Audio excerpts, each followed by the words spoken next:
Ethan, I love you, and I didn't want to spoil our Christmas together, but I'm not going to back down on what I said. I have very good reason to be upset, Ethan. I am not being jealous, and I am not being insecure. And you're just going to have to realize that before we can get back to where we were in our relationship. What are you doing? I'm giving this back to you. Gwen, that's your Christmas gift. No, Ethan, but I don't think it's right for me to keep it until we get this thing with Teresa all settled.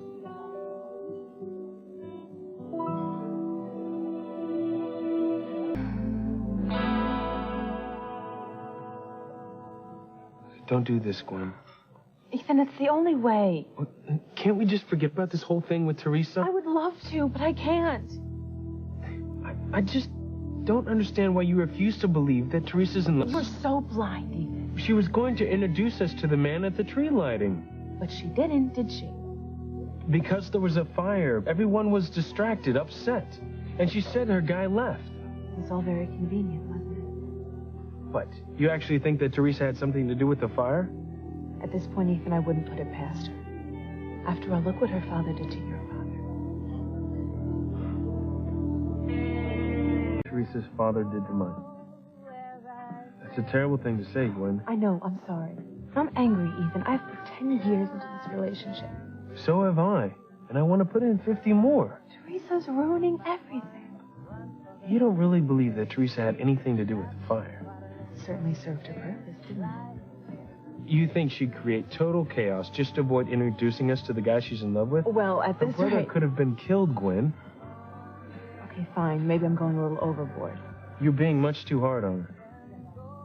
Okay, look, I mean, obviously Teresa has nothing to do with the fire. But this whole invisible boyfriend business just doesn't wash with me, Ethan. Look, I need to know that there is a boyfriend, that you're not the guy Teresa's been in love with this whole time. I need to know that before we can move on. All right, but I still think it's foolish. But if it's that important to you, I'll have Teresa produce a guy, and we can clear this thing up once and for all. No, I hate this, Gwen. This shouldn't be happening, this whole crazy thing with Teresa coming between us. You know, I love you. I don't want to be with anybody else. I feel the same way about you. Well, then why? Ethan, you know why. I've explained it to you. Look, I know you think that I'm wrong about Teresa being in love with you, and I hope that I am. I mean that. But I've got to know the truth. For myself. I'm going to do whatever it takes to get us back together. I just don't know how to go about it. Maybe I do. Yes, I've got a way. The perfect way to settle this, and settle this for good. You have the perfect way. To make Teresa introduce her boyfriend to you. Oh, I'm listening. If two people are dating, even casually, there's one night out of the year they're certain to go out together. New Year's Eve. So I'll ask Teresa and her boyfriend to join us. But what if they won't come? I'm sure they'll jump at the chance. I mean, every place in town is sold out because of the millennium. And I'll impress upon Teresa how important it is that she and her guy come. She won't turn me down.